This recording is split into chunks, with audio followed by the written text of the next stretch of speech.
Noite, obrigado pela presença, delegada Adriana Corsi, deputada estadual pelo PT de Goiás, né, deputada estadual. Muito boa noite, obrigado pela sua participação. Aos poucos nós vamos contar um pouquinho da sua trajetória, para quem não é de Goiás, né, deputada, muita gente talvez não conheça, mas o nosso público aqui é muito amplo, é no Brasil inteiro. Obrigado. Boa noite, Rodrigo Viana, boa noite, Daiane Santos. Para mim que é uma grande alegria estar aqui nesse programa que eu gosto tanto e que pauta tantos assuntos importantes na defesa da democracia, como este sobre o padre Júlio Lancelotti, que a gente também quer colocar aqui toda a solidariedade e que a sociedade toda tem que se manifestar a indignação aí por essa ameaça contra ele. Aliás, né, a Adriana Corsi, para quem não conhece, a Adriana Corsi, ela é filha do Darcy Corsi, que foi prefeito de Goiânia lá em 2000, nos anos 90, naquela primeira leva de prefeitos lá do PT, um pouquinho depois da Erundina, aqui em São Paulo, naquela época mais ou menos, né? E, bom, ela tem a trajetória dela, estou citando só que ela é filha do Darcy Corsi, porque tem essa ligação familiar, mas a trajetória dela, delegada na Polícia Civil, e atuou durante muitos anos na Delegacia de Proteção à Criança e Adolescente, tem muito a ver com o tema dos direitos humanos, que a gente citava agora há pouco, em relação ao padre Júlio Lancelotti. Então, eu vou fazer logo a primeira pergunta, deputada Adriana Corsi. A gente tem a imagem de que Goiás é um estado, nos últimos anos, conservador, né? Votou mais em candidaturas mais à direita, mesmo no auge ali do Lula e da Dilma, me parece que dava vitória ao PSDB nas eleições presidenciais. E, para a gente, até uma surpresa, né? Ter uma candidata mulher do PT nos primeiros lugares. A última pesquisa mostrou a senhora em primeiro lugar ali, na pesquisa para a Prefeitura de Goiânia. Como é que faz para furar esse bloqueio desse conservadorismo, que é verdade, às vezes em Goiânia não é tão forte assim esse conservadorismo? Gostaria de ouvir da senhora. Na verdade é uma grande luta, mas o Partido dos Trabalhadores tem uma história de muito carinho com Goiânia. Nós tivemos 3 gestões. A do meu pai, Darcy Corsi, foi a mais bem avaliada na história de Goiânia, né, de todos os prefeitos. Depois tivemos o professor Pedro Wilson, depois Paulo Garcia. Então, uma história muito bonita, muitas obras, muitas políticas públicas que estão aí na memória das pessoas, né? Então, ao mesmo tempo que a gente tem esse perfil mais conservador, e ele é inegável, até porque nós tivemos a eleição, por exemplo, do senador Ronaldo Caiado para governador, agora nas últimas eleições, em primeiro turno. Mas, da mesma forma, nós temos, por exemplo, a minha eleição como a deputada mais votada da cidade de Goiânia em 2018. Né, com todo esse cenário também, eu fui a deputada mais bem votada e sou petista, né, desde a adolescência, filha de um fundador do partido. Então, nós temos um cenário que pode se modificar, a gente acredita muito, não só no resgate da nossa história bonita, né, com Goiânia, do Partido dos Trabalhadores, mas também porque a gente sente aqui, Rodrigo, um anseio da população de mudança, né, de mudança da política que está colocada agora. Inclusive, o nosso lema é coragem para mudar, porque a gente precisa mudar aqui. Eu tenho conversado muito, né, com setores da sociedade, com regiões da cidade, a gente sente esse desejo, esse sonho da população de mudança. É claro que a gente tem aqui ainda um período de definições, né, eu ainda sou pré-candidata, porque a nossa convenção acontece amanhã, às 18h30, os demais partidos também, a grande maioria, estão realizando as convenções hoje, amanhã, mas o que a gente sente é essa questão, assim, nós estamos num momento de uma política muito antiga aqui em Goiânia, aquela política que deixa a cidade abandonada durante todo o mandato e quer fazer todas as obras no último ano. Isso já é muito ruim para a população, que tem direito a ter uma prefeitura atuante e políticas públicas e serviços públicos necessários durante todo o mandato. Mas imagina quando esse último ano acontece uma pandemia. Então, várias unidades de saúde estão em reforma, o que causa aglomeração nas outras, em um atendimento precário para a população. No transporte público, havia uma obra do BRT imensa aqui, iniciada pelo governo anterior, e que só agora, no último ano, recomeçaram, que poderia ter ajudado na trágica situação do transporte público aqui na cidade. Isso aí, tem muitos comentários aqui dos nossos internautas, deputada, saudando a sua participação, o seu trabalho. Eu queria entrar numa seara que a gente, até pela sua trajetória, o seu perfil relacionado à segurança pública, né?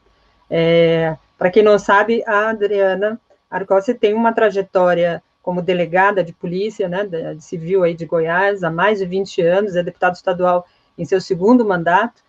Como disse o Rodrigo, é filha aí do professor Darcy Arcos, que foi prefeito da cidade e deixou um legado aí, assim como outras gestões progressistas.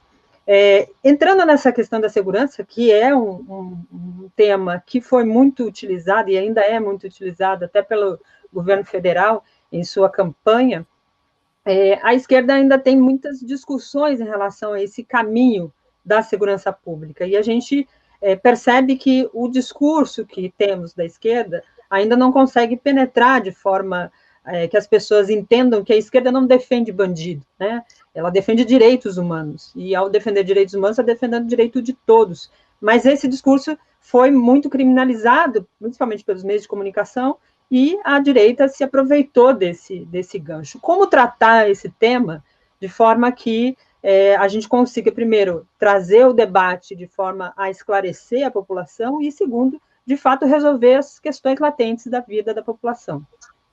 Olha, esse é um debate importantíssimo. A questão da segurança pública é uma angústia da população, é um desafio para o poder público, e esse é um momento muito interessante da gente discutir isso, né? Qual segurança pública que a gente quer, porque a gente está discutindo os municípios, a política nos municípios. E embora por muito tempo a gente tenha imaginado aí que só os estados eram responsáveis pela segurança pública, hoje a gente pensa diferente, que os municípios podem contribuir muito. E essa é um dos aspectos que nós, não só do Partido dos Trabalhadores, mas todos que estudam hoje a segurança pública num aspecto mais democrático, de uma segurança pública mais cidadã, a gente tem colocado, né? Essa é uma tendência, a gente municipalizar algumas questões, principalmente a prevenção, mas também policiamento comunitário, né? De proximidade com as pessoas, transversalidade com outros temas, né, como educação, esporte, cultura, na prevenção, mas de uma forma geral, nós, principalmente do Partido dos Trabalhadores, Daiane, nós temos nos dedicado a elaborar muito sobre isso. Inclusive, recentemente, o nosso companheiro Luiz Mercadante apresentou o nosso plano para o país de segurança pública, qual eu participei das discussões, e que apresenta uma série de propostas, né, para que o governo federal, junto com os estados e com os municípios, que realmente a gente atue nessa questão, porque mesmo tendo se apoderado desse discurso como que seriam quem ia resolver a questão da segurança pública no país, o governo que está aí não apresentou nenhuma política pública de segurança. Não tem nenhuma política pública, não tem política de redução de homicídio. A questão da violência contra as mulheres nunca foi tão terrível. Ao contrário, as políticas públicas que existiam de combate à violência contra as mulheres, violência contra crianças e adolescentes, elas estão sendo desconstruídas. E o que a gente vê é um aumento dessa violência e um aumento da subnotificação, ainda mais na pandemia. Então, acho que a gente precisa apresentar as nossas propostas, apresentar uma nova forma de fazer segurança pública junto com a população, né? Uma valorização dos trabalhadores da segurança pública, de fato, também como pessoas que têm que ter os seus direitos garantidos e como promotoras dos direitos humanos. Acho que a gente tem que caminhar e avançar nesse pensamento retrógrado, né, e equivocado de que a esquerda defende bandidos. Nós defendemos os direitos de todas as pessoas, como o Padre Júlio faz, como as delegadas e os policiais da Delegacia de Proteção à Criança fazem todos os dias, Delegacia de Proteção à Pessoa Idosa, enfim, esse é o nosso trabalho. Não há dicotomia, não há conflito, e a gente precisa trabalhar essa questão, mas também a gente precisa avançar. A questão prisional no Brasil, que eu acho que por muito tempo ela não avançou, ela não melhorou, né? Nós precisamos avançar na questão da prevenção à violência e combater os homicídios. Acho que o crime contra a vida no Brasil é um grande desafio. Nós temos uma guerra acontecendo, principalmente contra a nossa juventude, e esse governo não apresenta política pública, pelo contrário, apresenta a ideia de armar a população, de transferir para a pessoa, para o indivíduo, a responsabilidade por proteger a si e a sua família. Então, ele está, na verdade, deixando a sua responsabilidade, o que tem demonstrado que aumenta a violência, aumentam as mortes, os acidentes com armas em casa com as crianças, né, adolescentes, como a gente tem visto aí todos os dias, e também a violência doméstica, que aumenta sensivelmente com o aumento de pessoas armadas na população. Então, a gente tem se debruçado sobre isso e temos apresentado propostas. E, nesse momento, a gente está discutindo a contribuição dos municípios, Daiane, porque a gente acredita que o município pode ajudar muito em políticas públicas de prevenção, de trabalho com as guardas municipais. Aqui em Goiânia, nós temos a Guarda Civil Metropolitana, que é bastante numerosa, e que eu já, inclusive, fui chefe da Guarda Civil Metropolitana aqui na última gestão do PT. A gente investiu muito na valorização, na capacitação dessa guarda, e eu acredito que a gente pode trabalhar muito na segurança pública, cuidar das pessoas, que é o maior patrimônio, né, da cidade.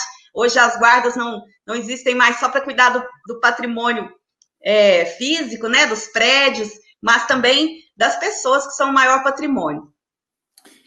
Então, nós estamos conversando com a delegada Adriana Corsi, deputada estadual e candidata do PT em Goiânia, que aparece em primeiro lugar, empatada em primeiro lugar nas últimas pesquisas. Pelo menos a que eu tive acesso aqui, estava a senhora com Maguito Vilela, do MDB, já que Iris Rezende não vai ser candidato dessa vez, né?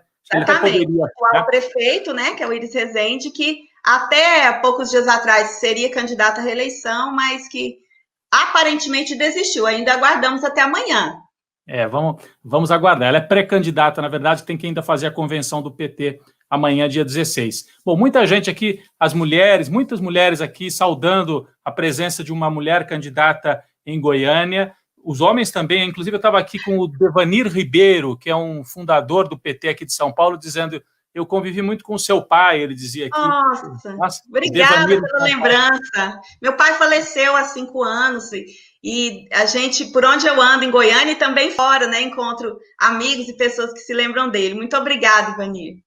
Muito bem. Eu queria só saber como é que está o quadro político. A gente tem uma crítica, né, de que a esquerda não tem conseguido unificar as chapas, né, na eleição municipal. Há uma tentativa. Hoje mesmo tem a notícia de que no Rio de Janeiro o PCdoB retirou a candidatura e vai apoiar a Benedita, que apareceu bem também numa pesquisa, Benedita da Silva. As mulheres na esquerda vão ocupando espaço. Marília Reis no Recife, Benedita no Rio, Adriana Corsi em Goiânia, entre outras. Maria do Carmo em Santarém, do PT também, Manuela em Porto Alegre. Mas como é que está em Goiânia o quadro de alianças? Os outros partidos de esquerda vão lançar candidatos? Quem são os principais adversários? Como é que está a aliança que a senhora conseguiu desenhar aí para concorrer à prefeitura? Bom, primeiro, como eu estava dizendo, o cenário ainda está se definindo, né? As convenções estão acontecendo, e tem alguns candidatos desistindo, como o ex-senador Wilder, que pode desistir, um senador chamado Vanderlan, apoiador do governo federal, pode também vir a ser candidato com apoio do governador Ronaldo Caiado.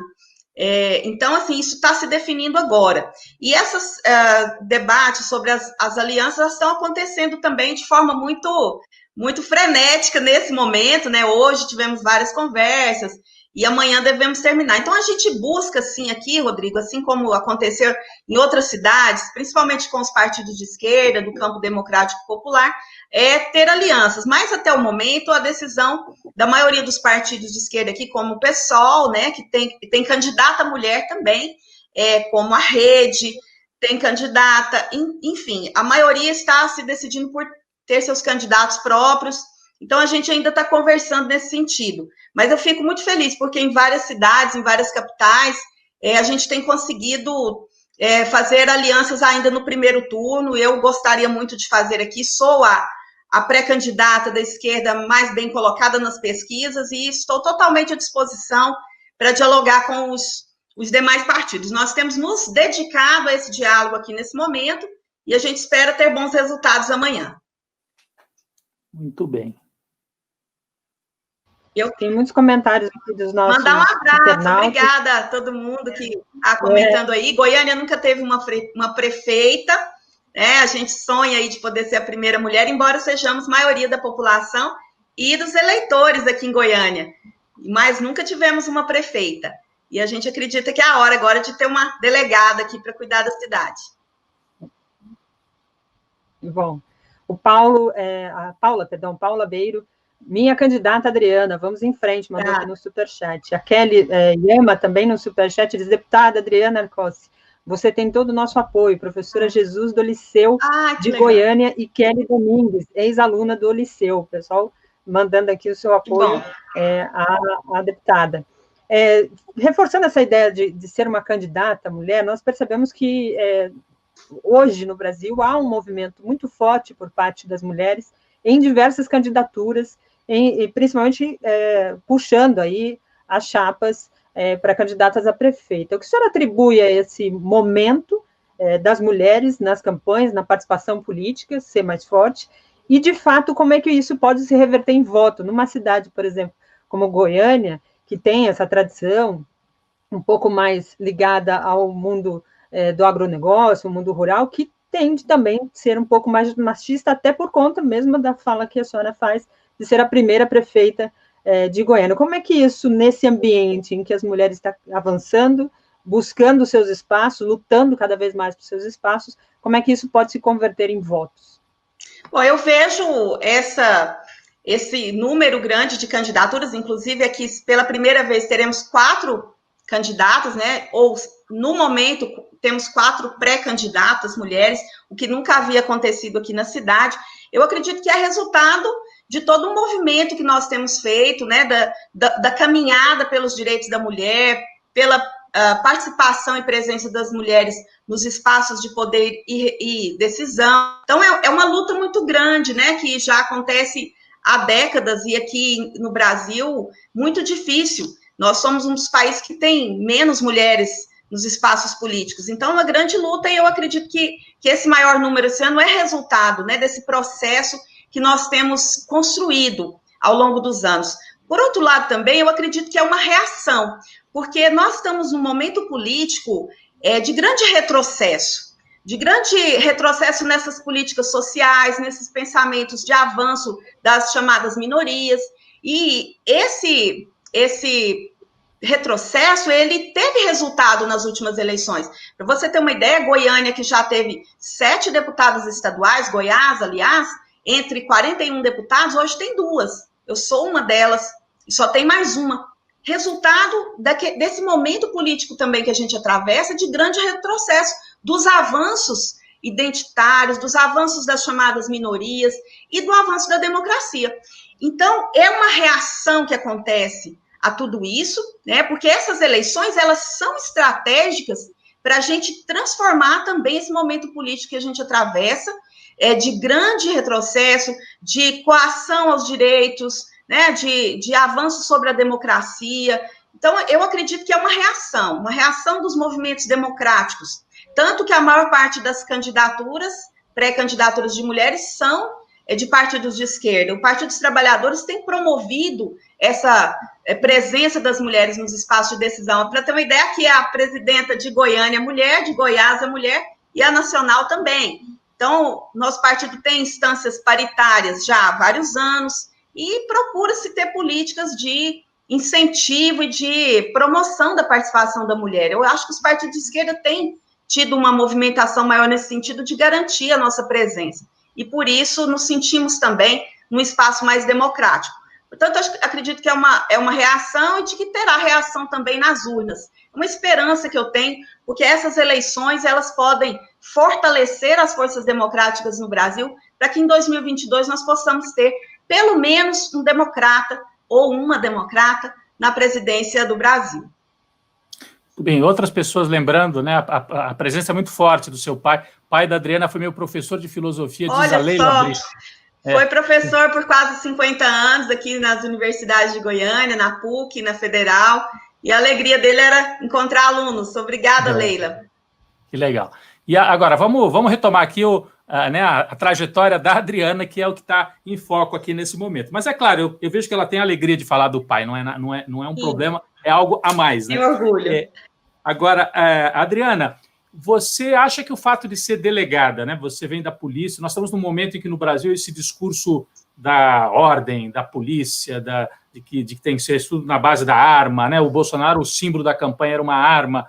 Da truculência. A truculência. Não que o policial tenha que ser truculento, mas existe uma associação entre essas duas ideias. O fato de ser delegada é uma forma assim, você dialoga com as pessoas que estão impregnadas por essa ideia, porque se não é delegada, a pessoa que está com essa ideia de que precisa ter ordem e tal, não quer nem ouvir. Você é uma delegada que talvez você consiga furar esse bloqueio, furar a bolha, como está na moda dizer. Você acha que tem esse aspecto também? Eu acredito que sim, e esse é um diálogo que eu tenho procurado fazer durante toda a minha vida, porque é o meu sonho de infância ser policial, ser investigador e defender crianças e adolescentes, defender mulheres, e de fato eu estava certa, foi o que eu fiz durante esses 20 anos como delegada, eu ainda estou licenciada para exercer o mandato de deputada estadual, mas continuo sendo delegada de polícia. E, ao mesmo tempo, nasci em uma família de esquerda, sou filiada ao PT desde os 16 anos, fui militante do movimento estudantil, da pastoral da juventude. Então, é um diálogo que eu faço durante toda a minha vida. E eu acredito que um pouco isso é o resultado desse anseio das pessoas no Brasil de ter segurança mesmo, né? De se sentir seguras, das mulheres poder viver sem medo, de você não ter medo do seu filho quando ele está fora de casa, quando ele vai para a escola. Então, a gente precisa ouvir essa angústia e debater, de fato, políticas públicas de segurança sérias, de longo e médio prazo, que realmente construam uma sociedade mais segura, sem essas ideias que são paliativas e que, na verdade, promovem mais violência, como armar a população, como aumentar a agressividade, a violência no trato dos agentes de segurança para com a população. Isso não resolve, nós precisamos de fato encontrar políticas públicas, mas eu acredito que sim. No meu caso, por ser a delegada de proteção à criança e adolescente, fui delegada aqui da DPCA, né, a Delegacia de Proteção, por quase 10 anos, então isso faz com que a gente tenha uma relação próxima também com a sociedade por causa dessa grande angústia, e com certeza influenciou também na minha eleição como deputada, que era essa vontade de compartilhar a experiência e lutar por uma segurança cidadã, por melhores condições de trabalho também para os meus colegas, todos trabalhadores da segurança. Então, eu acredito que sim, que a gente consegue retomar, refazer esse caminho de diálogo entre as forças de segurança e a população de esquerda, né, os partidos de esquerda. Acho que a gente precisa reconstruir esse diálogo, e essa é uma tarefa que eu procuro realizar durante toda a minha vida, e eu acredito que, como prefeita, nós temos a oportunidade de construir isso, de construir uma cidade onde tem uma segurança cidadã, preventiva, né, onde a gente discuta, por exemplo, como a gente pode trabalhar com as nossas crianças para ter uma sociedade menos violenta. Então, eu acredito muito que a minha experiência também possa contribuir para a minha cidade, para que eu possa cuidar das pessoas. E, é claro, a gente tem que ser um pouco dura quando precisa, e cuidar de quem precisa também. Ô, Daiane, eu sei que você vai fazer a próxima pergunta, eu queria só saber dela, se ela puder ir numa das respostas, falar sobre o antipetismo, porque ficou muito forte isso no Brasil nos últimos anos, né? Então, se puder encaixar aí na sua pergunta, eu agradeço. Eu fui a candidata a prefeita aqui em 2016. Então, eu sei muito bem como foi esse período, né? Mas eu acredito que a gente tem avançado bastante, viu, Rodrigo? Acho que as pessoas estão percebendo, né? Nós tivemos um momento que o partido esteve sob grande ataque, uma grande manipulação da sociedade, que o Partido dos Trabalhadores era culpado de grandes males aí no país, mas eu acredito que a população tem percebido que esse grande ataque aconteceu para que pudesse haver também um golpe contra uma presidenta honesta, eleita democraticamente, que hoje nós sabemos que não cometeu crime, e para que essas pessoas pudessem estar no poder e fazer o que estão fazendo, retirar os direitos dos trabalhadores, vender o patrimônio do povo a preço de banana, destruir o meio ambiente, destruir o Pantanal para fazer pasto, a mando de grandes grupos econômicos. Então, eu acredito que as pessoas estão percebendo isso e estão refletindo sobre esse antipetismo, que foi uma manipulação sobre a população brasileira. E tanto que estão percebendo que tudo que foi feito, por exemplo, com o ex-presidente Lula, simplesmente para que ele não pudesse concorrer às eleições, pois estava em primeiro lugar nas pesquisas. E eu sinto isso. Em 2018 já foi diferente, nós elegemos a maior bancada de deputados federais do Brasil, é o partido que tem o maior número de governadores, a segunda bancada de deputados estaduais, e acredito que esse ano vai ser muito diferente, nós vamos avançar muito mais em superar esse antipetismo no Brasil. Perfeito. Deputada, tem muitos comentários aqui, algumas mensagens sempre aqui de apoio e saudando a sua pré-candidatura, né, que deve se oficializar amanhã. Tem um comentário aqui do Danilo, ele está cobrando o chat dele, Danilo Souza. Eu procurei aqui, não achei, Danilo. Manda nas mensagens, que eu dou uma lida agora, estou de olho aqui, deve ter escapado aqui dos meus olhos. Mas fica aqui o recado, Danilo, para você mandar novamente, pode mandar nas mensagens, no comentário que eu dou uma lida aqui. O Saulo Cruz, deputada, mandou um superchat aqui dizendo parabéns ao PT por lançar várias candidatas nas principais capitais do país. Deputada, qual a sua opinião sobre o uso das redes sociais na campanha eleitoral? Pergunta aqui o Saulo Cruz, eu endosso a pergunta dele justamente nesse caminhar.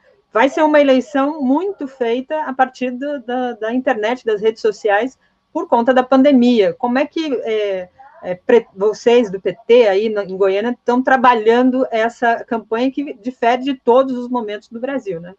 É isso mesmo. Eu sempre usei muito as redes sociais, gosto muito de dialogar com a sociedade através das redes, uso bastante, mas para mim está sendo um grande desafio, porque eu participo de campanhas eleitorais desde a minha infância, né? Junto com o meu pai e junto com o PT aqui.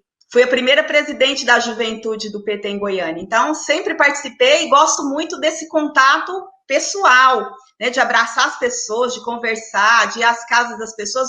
Nós fazemos campanhas muito humildes, campanhas onde não há grandes recursos financeiros. Então, o grande caminho realmente é caminhar e falar com as pessoas, ir até as pessoas, né, fazer visitas.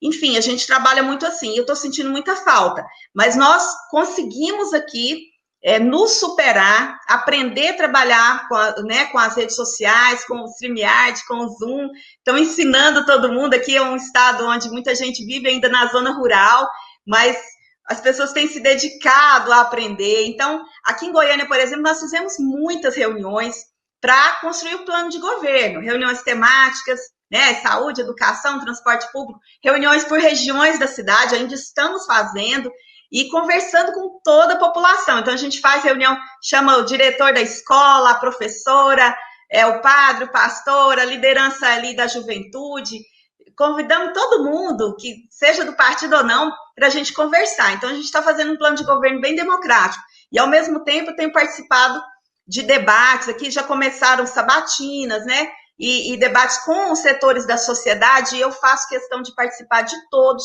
Debatemos cultura com os fazedores de cultura, com as pessoas dessa área, né, com a área de educação. Enfim, a gente tem procurado superar essa dificuldade por causa da pandemia e conversar e dialogar, porque nós precisamos avançar para uma política cada vez mais transparente, mais próxima das pessoas. Essa é a nossa proposta, inclusive, como prefeita, para a gente juntos, né, junto com a cidade, superar essa situação da pandemia, que aqui em Goiânia ainda está muito grave, Daiane. Nós estamos num momento grave. Ontem tivemos o recorde de pessoas infectadas, mais de 1.000 pessoas infectadas, quem se descobriu que estavam infectadas ontem na cidade. Então, nós estamos num momento, assim, difícil da questão da pandemia aqui na capital, e que a gente precisa se preparar, né, para esse grande desafio, que é cuidar da cidade, ainda em momento de pandemia, né, no início do ano que vem, muitos desafios, e a gente tem que estar muito junto da sociedade. Aqui, o desafio principal, a meu ver, inclusive, é a questão da geração de emprego e renda, muita gente desempregada, muitos comércios fechados, e essa tem que ser um trabalho, né, da prefeita, de unir a cidade no sentido de recomeçar, né, retomar a economia, gerar emprego e renda e garantir vida digna aqui para as pessoas. Bem, o Wellington Silva, né, dizendo boa noite, eu moro em Valparaíso, é uma pena não poder votar na delegada, né? O pessoal chama assim, né? É uma pena, mas a torcida ajuda, viu? Obrigado, Wellington. O José Roberto Noleto, mais um aqui. Isso eu não consegui colocar na tela, mas ele disse também que deseja boa sorte. Delegada Adriana será a prefeita de Goiânia, é o que diz o José Roberto Noleto. Obrigado também pela sua participação. Nós vamos chegando ao final dessa participação da Adriana Corsi, pré-candidata do PT. Olha aqui, a Maria Elvira Zelante. O seu ânimo me animou, diz a Maria Elvira Zelante. As pessoas estão precisando de uma injeção de esperança, né? Também, isso né? Mesmo. Eu estou muito animada mesmo, sonhando muito com essa oportunidade de poder cuidar da minha cidade. Recuperando aqui a mensagem do Danilo, recuperada aqui a mensagem do Danilo Souza, a Gisele me deu um apoio aqui nos bastidores. A mensagem do Danilo é a seguinte: saí de Brasília e fui a Goiânia fazer campanha para o professor Darcy. E se não fosse a pandemia, iria fazer campanha para você também. Ele manda aqui. Nossa, muito obrigada, Danilo. Faça daí, por favor, tá? Pelas redes sociais, ajuda muito. Não tem eleição em Brasília, será bem-vinda a sua ajuda aqui. É a vantagem da eleição por redes sociais. Uma última pergunta. O PT vai voltar a valorizar? Tinha algumas marcas, né, dos governos do PT lá dos anos 90. Orçamento participativo. Você falou muito de definir as coisas junto com a população. As últimas prefeituras, o PT foi deixando de lado isso, né? E era uma marca de participação popular na gestão, e não era só de discurso, era na prática, decidir que rua que vai asfaltar, que escola que você vai investir. Isso vai voltar, o orçamento participativo, você vai colocar de volta na... Então, eu tenho um apreço especial, inclusive estive em Santo André, que é o berço do orçamento participativo, para conhecer. Meu companheiro é de lá, veio parar aqui em Goiânia, e eu estive com ele lá para conhecer, e foi marca muito forte das gestões do PT aqui em Goiânia. Então, é uma política pública de diálogo com a sociedade. Eu acho que mais do que nunca é importante, nós temos que encontrar novas formas, né, onde as pessoas possam participar, todas as pessoas, e acho importantíssimo estar no nosso plano de governo, retomar a questão do orçamento participativo, sim. Muito bem. Tayane, então acho que eu vou, com isso, a gente vai encerrando, agradecendo a participação da delegada Adriana Corsi, do PT de Goiás, candidata à prefeitura, pré-candidata, amanhã oficializada como candidata do PT à prefeitura de Goiânia. Obrigado pela sua presença, vamos estar aqui com o espaço aberto outras vezes, esperamos para ouvi-la depois como prefeita já no ano que vem. Candidata, e depois como prefeita. Muito obrigada pela oportunidade, eu adoro o programa, fiquei muito feliz de poder estar aqui com vocês. Um abraço para todo mundo que acompanhou. Obrigado. Boa sorte, boa luta. Boa sorte. Obrigada. Boa noite.